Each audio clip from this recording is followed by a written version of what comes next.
Acres of Diamonds by Russell H. Conwell, Part 9. 6. Millions of Hearers. That Conwell is not primarily a minister, that he is a minister because he is a sincere Christian, but that he is first of all an Abo Bon Edom, a man who loves his fellow man, becomes more and more apparent as the scope of his life work is recognized.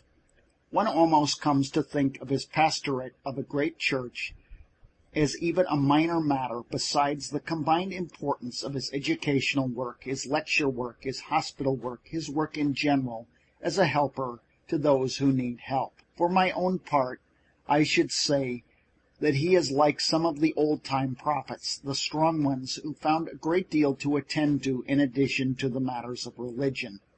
The power, the ruggedness, the physical and mental strength, the positive grandeur of the man, all these are like the general conceptions of the big Old Testament prophets. The suggestion is given only because it is often recurred, and therefore with the feeling that there is something more fanciful than the comparison, and yet, after all, the comparison fails in one important particular, for none of the prophets seems to have had a sense of humor. It is perhaps better and more accurate to describe him as the last of the old school of American philosophers, the last of those sturdy-bodied, high-thinking, achieving men who in the old days did their best to set American humanity on the right path.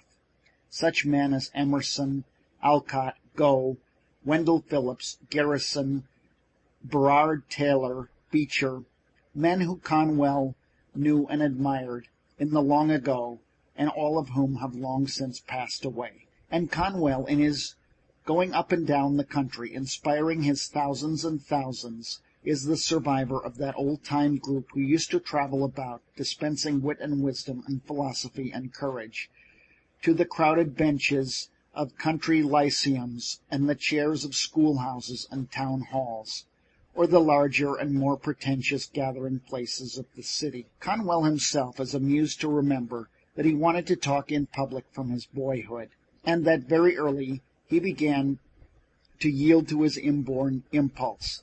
He laughs when he remembers the variety of country fairs and school commencements and anniversary and even sewing circles where he tried his youthful powers, and all for experience alone.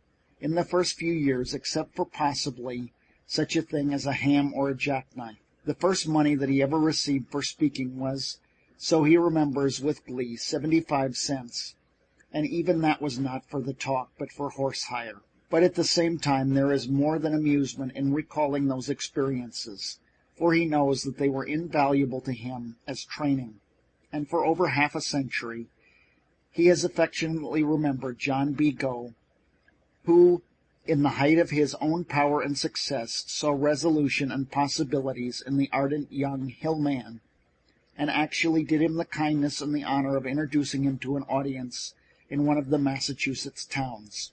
And it was really a great kindness and a great honor from a man who had won his fame to a young man who was just beginning his oratorical career. Conwell's lecturing had been, considering everything, the most important work of his life, for by it he has come into close touch with so many millions, literally millions of people. I asked him once if he had any idea how many he had talked to in the course of his career, and he tried to estimate how many thousands of times he had lectured and the average attendance for each, but destined when he saw that it ran into the millions of hearers. What a marvel in such a fact as that! Millions of hearers. I asked the same question of his private secretary and found that no one ever kept any sort of record, but as careful an estimate as could be made gave a conservative result at fully 8 million hearers of his lectures, and adding the number to whom he has preached, who have been over 5 million, there is a total of well over 13 million who have listened to Russell Conwell's voice. And this staggering total is, if anything, an underestimate. The figuring was done cautiously and was based upon the facts that, as he now addresses an average of 4,500 in his Sunday services, an average would be higher if it were not for his sermons in the vacation time are usually delivered in little churches. When at home, at the temple, he addresses 3 meetings every Sunday, and that he lectures throughout the entire course of each year, including 6 nights a year, lecturing during vacation time. What a power is wielded by a man who has held over 13 million people under the spell of his voice. Probably no other man who has ever lived has had such a total of hearers. And the total is steadily mounting, for he is a man who has never known the meaning of rest.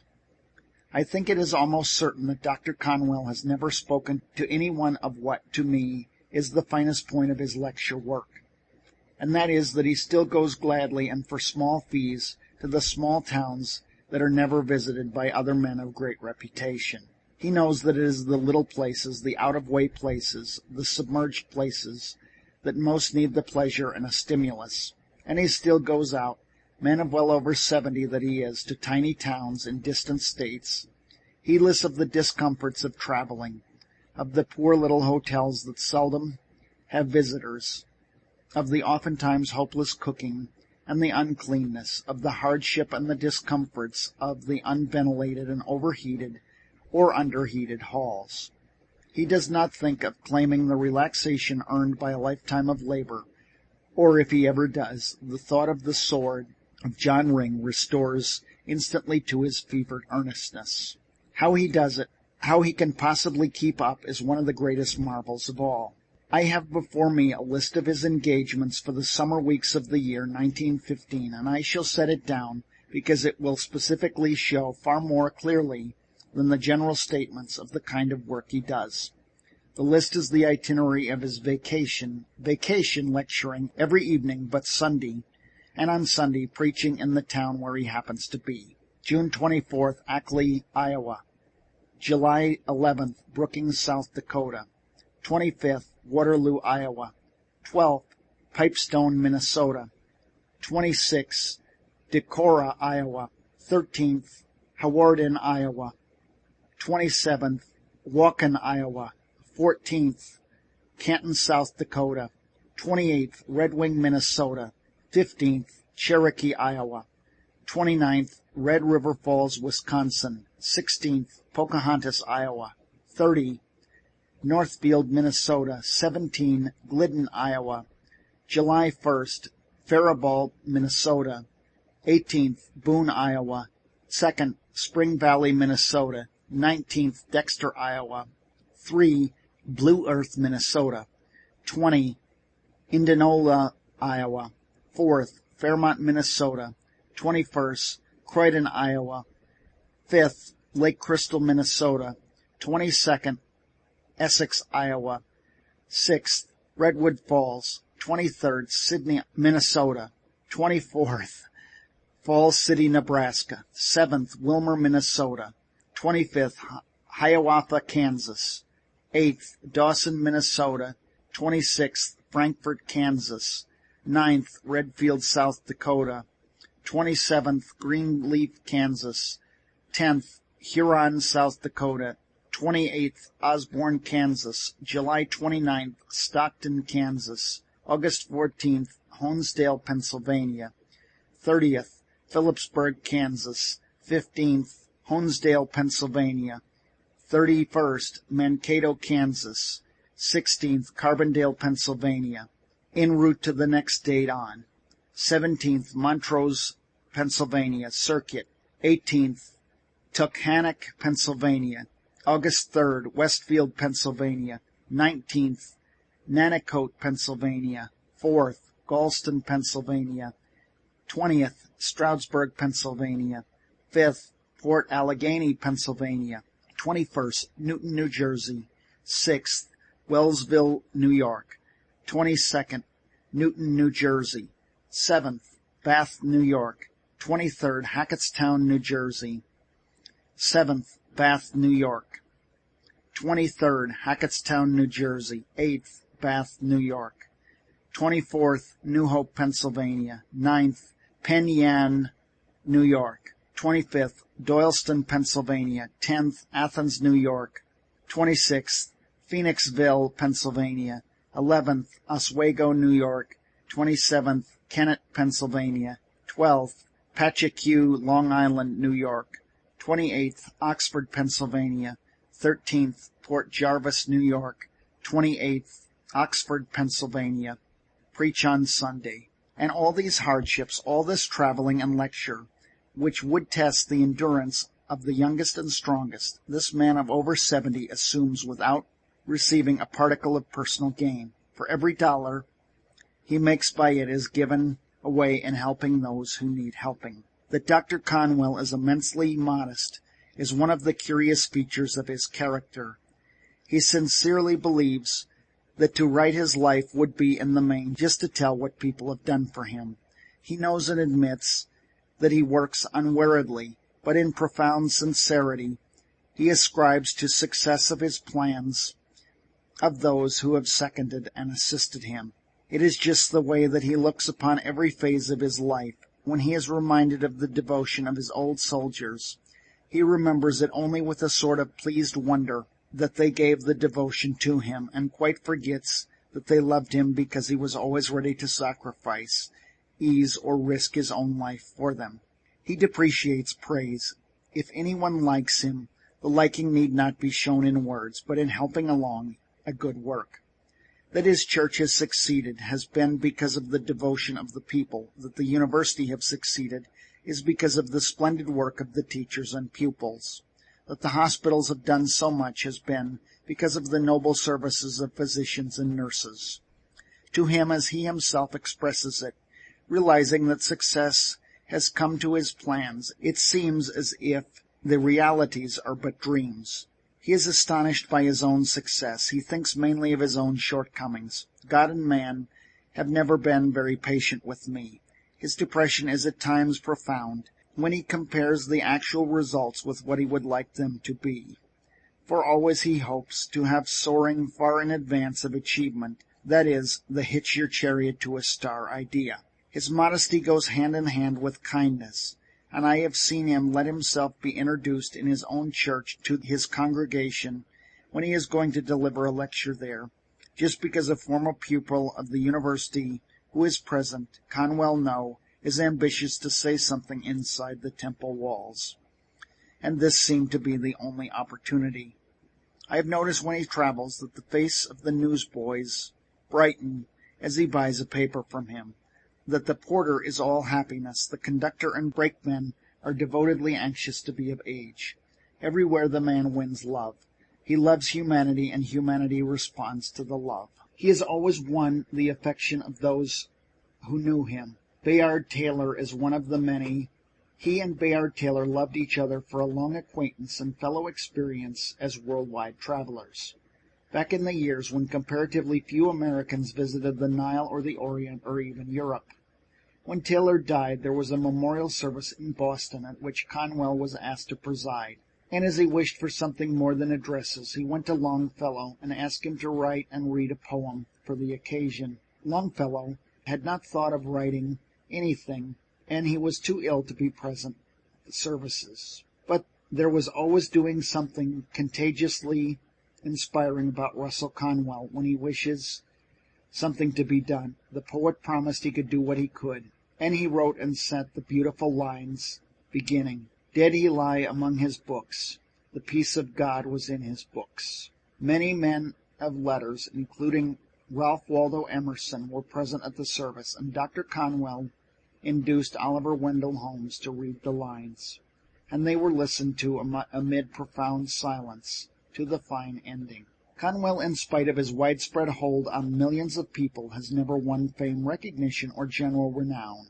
Compared with many men of minor achievements, this seems like an impossibility, yet it is not an impossibility, but a fact. Great numbers of men of education and culture are entirely ignorant of him and his work in the world. Men these who deem themselves in touch with world affairs and with the ones who make and move the world. It is inexplicable, this, except that never was there a man more devoid of the faculty of self-exploitation, self-advertising than Russell Conwell. Nor is there a mere reading of him.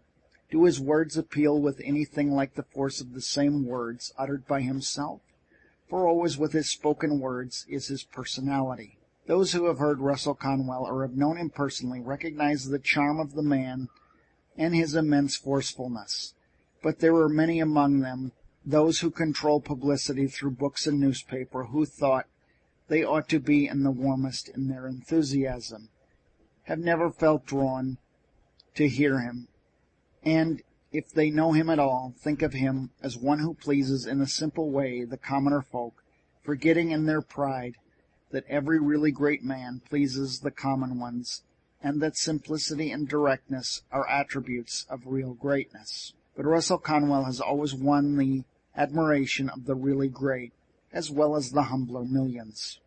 It is only a supposedly cultured class in between that is not thoroughly acquainted with what he has done. Perhaps, too, this is owing to his having cast in his lot with the city of all cities, which, consciously or unconsciously, looks most closely to family and place of residence as criterions of merit. A city in which it is almost impossible for a stranger to become affiliated or a-Philadelphiatized, as might be expressed, and Philadelphia, in spite of all that Conwell has done, has been under the thrall of the fact that he went north of Market Street, that fatal fact understood by all who know Philadelphia, and that he made no efforts to make friends in Rittenhouse Square.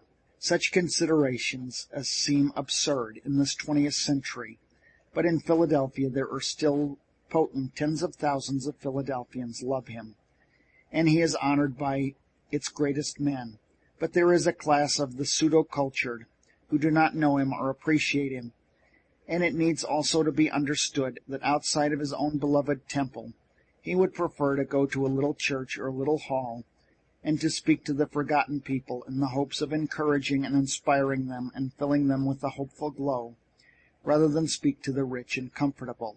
His dearest hope, is one of the few who are close to him told me, is that no one shall come into his life without being benefited. That he does not say this publicly, nor does he for a moment believe that such a hope could be fully realized, but it is very dear to his heart, and no man spurred by such a hope, and thus bending all his thoughts toward the poor and hard-working, the unsuccessful, is in a way to win honor from the scribes. For we have scribes now that are quite as much when they were classed with the Pharisees. And it is not the first time in the world history that scribes have failed to give their recognition to one whose work is not among the great and wealthy. That Conwell himself has seldom taken any part whatever in politics except as good citizen standing for good government. That, as he expresses it, he has never held any political office except for he was once on a school committee, and he also does not identify himself with the so-called movements that from time to time catch public attention, but aims only to be consistently at the quiet betterment of mankind, may be mentioned as additional reasons why his name and fame have not been steadily blazoned. He knows and will admit that he works hard, and all of his life has worked hard. Things keep turning my ways because I'm on the job, as he whimsically expressed it one day, but that is about all, so it seems to him. And he sincerely believes that his life in itself been without interest, that it has been an essentially commonplace life with nothing of the interesting or eventful to tell. So frankly surprised that there was even a desire to write about him, he really has no idea of how fascinating are the things that he has done. His entire life has been of positive interest from a variety of things accomplished and the unexpectedness of which he has accomplished them. Never, for example, was there such an organizer. In fact, organization and leadership have always been as the breath of life to him. As a youth, he organized debating societies, and before the war, a local military company.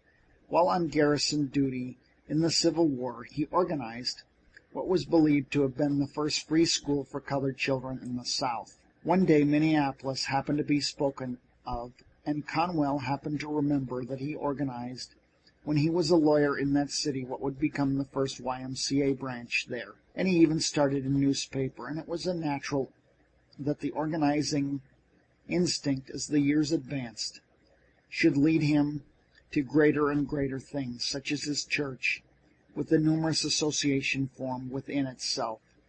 Therefore, his influence in the university, the organizing of the university, being itself an achievement of positive romance. A life without interest. Why, when I happened to ask one day how many presidents he had known since Lincoln, he replied quite casually that he had written the lives of most of them in their own homes, and by this he meant either personally or in collaboration with the American biographer Abbott. The many-sidedness of Conwell is one of the things that is always fascinating. After you have got the feeling that he is peculiarly a man of today, lecturing on today's possibilities to the people of today, you happen once again some fact that he has attracted the attention of the London Times through a lecture on Italian history at Cambridge in England, or that on the evening of the day on which he was admitted to practice in the Supreme Court of the United States, he gave a lecture in Washington on the curriculum of the prophets in ancient Israel. The man's life is a succession of delightful surprises.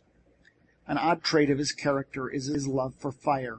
He could have easily been a veritable fire worshipper instead of an orthodox Christian. He has always loved a blaze, and he says reminiscently, for there is no single thing he was punished so much for as a child as building bonfires. And after securing possession, as he did in the Middle Age, of a house where he was born and of the great acreage around, he had most of the enjoyable times of his life tearing down old buildings that needed to be destroyed, and heaping up fallen trees and rubbish, and piling in great heaps of wood, and setting the great piles ablaze. You see, it is one of those secrets of his strength. He has never lost the capacity for fiery enthusiasm. Always, too, in these later years, he is showing his strength and enthusiasm in a positively noble way. He has for years been a keen sufferer from rheumatism and neuritis, but he has never permitted it to interfere with his work or plans. He makes little of his suffering, and when he slowly makes his way bent and twisted downstairs, he does not want to be noticed. "I'm all right," he will say, if anyone offers to help, and at such a time comes his nearest approach to impatience. He wants his suffering ignored. Strength has always been to him so precious a belonging, he will not relinquish it while he lives. "I'm all right," and he makes himself believe that he is all right, even though the pain becomes so severe as to demand massage. And he will still, even when suffering, talk calmly, or write his letters, or attend to whatever matters come before him. It is the Spartan boy hiding the pain from the gnawing fox, and he has never let pain interfere with his presence on the pulpit or the platform. He has once in a while gone to a meeting on crutches, and then by the force of will, be inspired by what he is about to do, stood there before his audience and congregation, a man full of strength and fire and life. End of Part 9. Acres of Diamonds by Russell H. Conwell, Part 10. 7. How a University was Founded. The story of the foundation and rise of Temple University is an extraordinary story. It is not only extraordinary, but inspiring. It is not only inspiring, but full of romance. For the university came out of nothing but the need of a young man, and the fact that he told the need to one who throughout his life felt the impulse to help anyone in need, and has always obeyed the impulse. I asked Dr. Conwell at his home in the Berkshires to tell me himself just how the university began, and he said it began because it was needed and succeeded of the loyal work of the teachers. And when I asked for details, he was silent for a while, looking off into the brooding twilight as it lay over the waters and the trees and the hills, and then he said, "It was all so simple, it came about so naturally. One evening after a service, a young man of the congregation came to me, and I saw that he was disturbed about something. I had him sit down by me, and knew that in the few moments he would tell me what was troubling him. 'Dr. Conwell,' he said abruptly, 'I earn but little money, and I see no immediate chance of earning more. I have to support not only myself, but my mother. It leaves me nothing at all. Yet my longing is to be a minister. It is my one ambition in life. Is there anything that I can do?' Any man, I said to him, with the proper determination and ambition, can study sufficiently at night to win his desire. I have tried to think so, said he, but I have not been able to see anything clearly. I want to study, and I am ready to give every spare minute to it, but I don't know how to get at it. I thought a few minutes, and I looked at him. He was strong in his desire and in his ambition to fulfill it, strong enough physically and mentally for work of the body and of the mind, and he needed something more than generalizations of sympathy. Come to me one evening a week, and I will begin teaching you myself, I said, and at least you will in that way make a beginning. And I named the evening. His face brightened, and he eagerly said that he would come, and left me. But in a little while he came hurrying back and said, "May I bring a friend with me?" he said. I told him to bring as many as he wanted to, for more than one would be an advantage. And when the evening came, there were 6 friends with him, and that first evening I began to teach them the foundations of Latin. He stopped as if the story were over.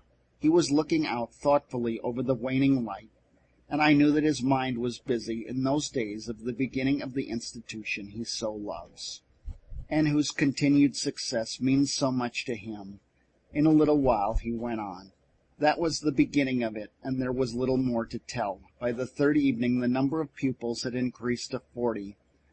Others joined in helping me, and a room was hired, then a little house, then a second house. From a few students and teachers we became a college. After a while our buildings went up on Broad Street alongside the Temple Church, and after another while we became a university. From the first, our aim, I noticed how quickly it had become our instead of my, our aim was to give an education to those who were unable to get it through the usual channels. And so that was really all there was to it. That was typical of Russell Conwell, to tell of brevity of what he has done, to point out the beginnings of something and quite omit to elaborate as to the results, and that when we come to know him is precisely what he means you to understand, that it is the beginning of anything that is important, and that if the thing is but earnestly begun, and you set it on the right way, it may just as easily develop the big results as little results. But his story was very far from being all there was to it. He had quite omitted to state the extraordinary fact that beginning with those 7 pupils coming to his library in the evening in 1884, the Temple University has numbered, up to the commencement time in 1950, 88,821 students, nearly 100,000 students, and in the lifetime of the founder. Really, the magnitude of such a work cannot be exaggerated, nor the vast importance of it, when it is considered that most of those 88,000 students would not have received their education had it not been for Temple University. And it all came from the instant response of Russell Conwell to the immediate need presented by a young man without money. And there was something else I wanted to say, said Dr. Conwell unexpectedly. I want to say more fully than a mere casual word how nobly the work was taken up by volunteer helpers. Professors from the University of Pennsylvania and teachers from the public schools and other local institutions gave freely of what time they could until the new venture was firmly on its way. I honor those who came so devotedly to help, and it should be remembered that in those early days the need was even greater than it would now appear, for there were no night schools or manual training schools. Since then, the city of Philadelphia has gone into such work, and as fast as it has taken up certain branches, the Temple University has put its energy into the branches just higher. And there seems no lessening of the need for it, he added, ponderingly. No, there is certainly no lessening of the need for it. The figures of the annual catalogue would alone show that. As early as 1887, just 3 years after the beginning, the Temple College, as it was for the first time called, issued its first catalogue, which set forth the stirring words that the intent of its foundation was to provide such instruction as shall best be adapted to the higher education of those who are compelled to labor at their trade while engaged in study. Cultivate a taste for higher education and the most useful branches of learning, awaken the character of young laboring men and women, a determined ambition to be useful to their fellow man. The college, the university, as it is in time came to be, early broadened its scope, but it was from the first continued to aim at the needs of those unable to secure education without such hope as, through its methods, it affords. It was chartered in 1888, at which time its numbers reached almost 600, and it has ever had such a constant flood of applicants. It is demonstrated, as Dr. Conwell put it, that those who work for a living have time for study, and he does not himself add this, has given the opportunity. He feels a special pride to the features by which lectures and recitations are held at practically any hour which best suits the convenience of the students. If any 10 students join in a request for any hour from 9 in the morning until 10 at night, a class is arranged for them to meet that request. This involves the necessity for a much larger number of professors and teachers than otherwise would be necessary, but it is deemed a slight consideration in comparison with the immense good done by the meeting of the need of workers. Also, President Conwell, for of course he is the president of the university, is proud of the fact that the privilege of graduation depends entirely upon knowledge gained, that graduation does not depend on having listened to any set number of lectures or upon having attended for so many terms or years. If a student can do 4 years' work in 2 years or 3 years, he is encouraged to do it. If he cannot do it in 4, he can have no diploma. Obviously, there is no place at Temple University for students who care for only a few years of leisured ease. It is a place for workers, and not of all of those who merely wish to be able to boast that they attended a university. The students have come largely from among the railroad clerk, bank clerks, bookkeepers, teachers, preachers, mechanics, salesmen, drug clerks, city and United States government employees, widows, nurses, housekeepers, brakemen, firemen, engineers, motormen, conductors, and shop hands. It was when the college became strong enough and sufficiently advanced in scholarship and standing, and broad enough in scope to win the name of university, that this title was officially granted to it by the state of Pennsylvania in 1907, and now its educational plan includes 3 distinct school systems. First, it offers a high school education to the student who has to quit school after leaving the grammar school. Second, it offers a full college education with the branches taught at long-established high-grade colleges to the student who has quit on leaving the high school. Third, it offers further scientific or professional education to the college graduate who must go to work immediately on quitting college, but who wishes to take up some of the course, such as law, medicine, or engineering. Out of last year's enrollment of 3,654, it is interesting to notice that the law claimed 141, theology 182, medicine, pharmacy, and dentistry combined 357, civil engineering 37. Also, that the Teachers' College with normal courses on such subjects as household arts and science, kindergarten work, and physical education took 174. And still more interesting in a way to see that 269 students were enrolled for the technical and vocational courses, such as cooking and dressmaking, millinery, manual crafts, school gardening, and storytelling. There were 511 in high school work and 243 in elementary education. There were 79 studying music and 68 studying to be trained nurses. There were 606 in the College of Liberal Arts and Sciences, and the Department of Commercial Education. There were 987, for it is a university that offers both scholarship and practicality. Temple University is not in the least a charitable institution. Its fees are low, and its hours are for the convenience of the students themselves. But it is a place of absolute independence. It is indeed a place of far greater independence. So one of the professors pointed out than are the great universities which receive millions and millions of money in private gifts and endowment.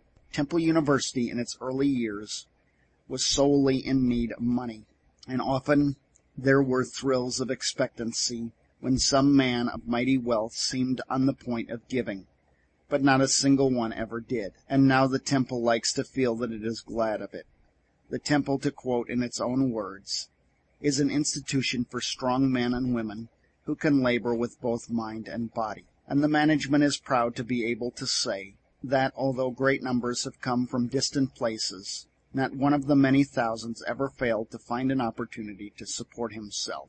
Even in the early days, when money was needed for the necessary buildings, the buildings of which Conwell dreamed and left the second-story doors in his church, the university, college as it was then called, had won devotion from those who knew that it was a place where neither time nor money was wasted, and where idleness was a crime, and in the donations for the work were many such items as $400 from factory workers who gave 50 cents each, or $2,000 from policemen who gave $1 each.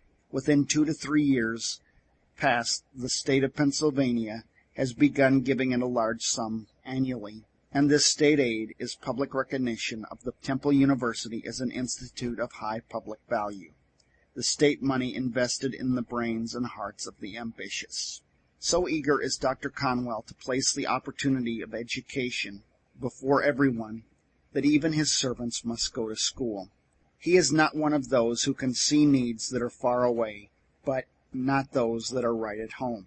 His belief in education and in the highest attainable education is profound, and it is not only on account of his abstract pleasure and value of education, but its power of increasing the actual earning power and thus making a worker of more value to both himself and the community. Many a man and women, while continuing to work for some firm or factory, has taken Temple technical courses and thus fitted himself or herself for the advanced position with the same employer. The Temple has known of many such who have won prominent advancement, and it knows of teachers, while continuing to teach, have fitted themselves through the Temple courses for professorships, and it knows of many a case of the rise of the Temple student that reads like an Arabian Nights fancy, of advance from bookkeeper to editor, from office boy to bank president, from kitchen maid to school principal, from street cleaner to mayor. The Temple University helps them that helps themselves.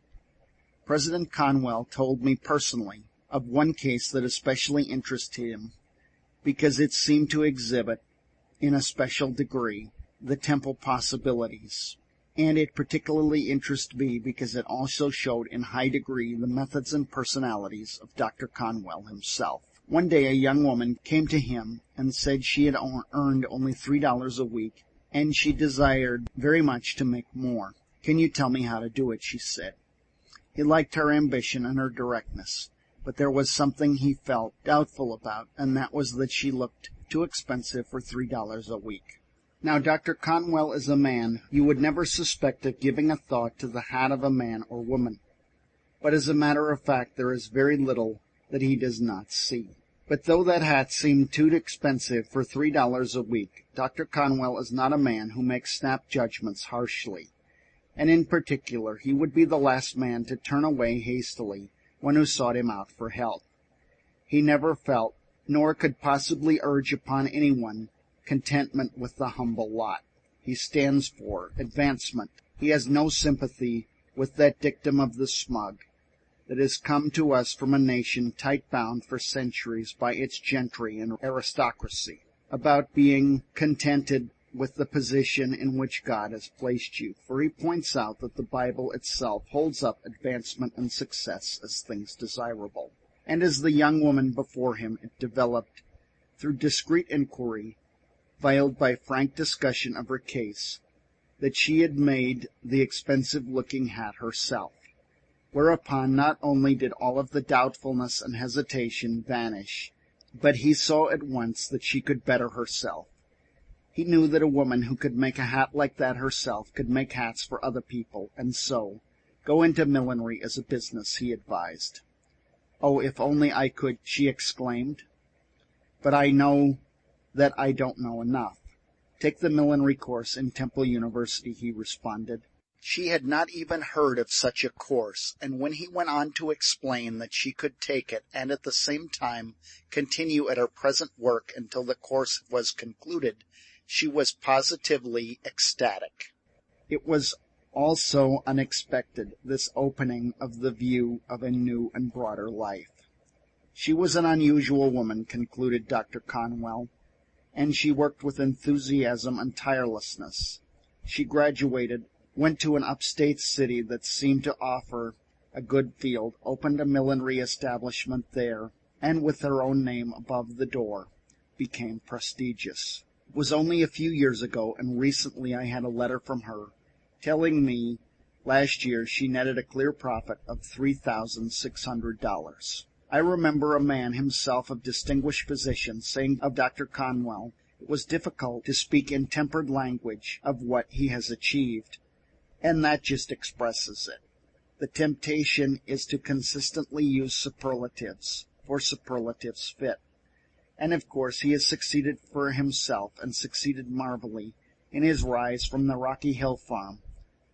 But he has done so vastly more than inspiring such hosts of others to succeed.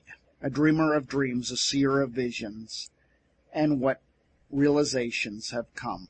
And it interested me profoundly not long ago when Dr. Conwell, talking of the university, unexpectedly remarked that he would like to see such institutions scattered throughout every state in the Union. He carried on at slight expense to the students and at ours to suit all sorts of working men and women. He added after a pause, and then abruptly, I should like to see the possibility of higher education offered to everyone in the United States who works for a living. There was something superb in this very imagining of such a nationwide system, but I did not ask whether or not he had planned any details of such an effort. I knew that thus far it might only be one of his dreams, but I also knew that his dreams had a way of becoming realities. I had a fleeting glimpse of his soaring vision. It was amazing to find a man of more than 70 thus dreaming of more worlds to conquer. And I thought, what could the world have accomplished if Methuselah had been a Conwell, or far better, what wonders what could have been accomplished if Conwell could have been a Methuselah. He has all his life been a great traveler. He is a man who sees vividly and who can describe vividly, yet often his letters, even from places of the most profound interest, are mostly concerned with affairs back home. It is not that he does not feel intensely the interest of what he is visiting, but that his tremendous earnestness keeps him always concerned about his work at home. There could be no stronger example than what I noticed in the letter he wrote from Jerusalem. I am in Jerusalem, and here at Gethsemane, and at the tomb of Christ. Reading thus far, one expects that any man, and especially a minister, is sure to say something regarding the associations of the place and the effect of those associations on his mind. But Conwell is always the man who is different. And here at Gethsemane and at the tomb of Christ, I pray especially for the Temple University. That is Conwellian. That he founded a hospital, a work in itself great enough for even a great life, but it is among the most striking incidents of his career. And it came about through perfect naturalness, for he came to know through his pastoral work and through his growing acquaintance with the needs of the city that there was a vast amount of suffering and wretchedness and anguish because of the inability of the existing hospitals to care for all who needed care. There was so much sickness and suffering to be alleviated. There were so many deaths that could be prevented, so he decided to start another hospital. And like everything with him, the beginning was small. That cannot too strongly be set down as a way of this phenomenally successful organizer. Most men would have to wait until a big beginning could be made, and so would most likely never make a beginning at all. But Conwell's way is to dream of the future business, but be ready to begin at once, no matter how small or insignificant the beginning may seem to others. 2 rented rooms, 1 nurse, 1 patient. That was the humble beginning in 1891 of what has developed into the Great Samaritan Hospital. In a year, there was an entire house fitted up with wards and operating room. Now it occupies several buildings, including and adjoining the first one, and a great new structure is planned. But even if it is, it has 170 beds, is fitted with all modern hospital appliances, and has a large staff of physicians, and the number of surgical operations performed there is very large. It is open to sufferers of any race or creed, and the poor are never refused admission, the rule being that treatment is free for those who cannot pay, but that such as can afford it shall pay according to their means. And the hospital has a kindly feature that endears it to patients and their relatives alike, and that is that, by Dr. Conwell's personal order, that it is not only the usual weekday hours for visiting, but also one evening a week and one Sunday afternoon. For otherwise, as he says, many would be unable to come, as they could not get away from their work. A little over 8 years ago, another hospital was taken in charge, the Garretson, not founded by Conwell, this one, but acquired and promptly expanded in its usefulness. Both the Samaritan and the Garretson are part of Temple University. The Samaritan Hospital has treated, since its foundation, up to the middle of 1915, 29,301 patients. The Garretson, in its shorter life, 5,923, including dispensary cases as well as house patients. The two hospitals alone, under the headship of President Conwell, have handled over 400,000 cases. How Conwell can possibly meet the multifarious designs upon his time is in itself a miracle. He is the head of a great church. He is the head of a university. He is the head of the hospitals. He is the head of everything with which he is associated. And he is not only nominally but actively the head. End of part 10.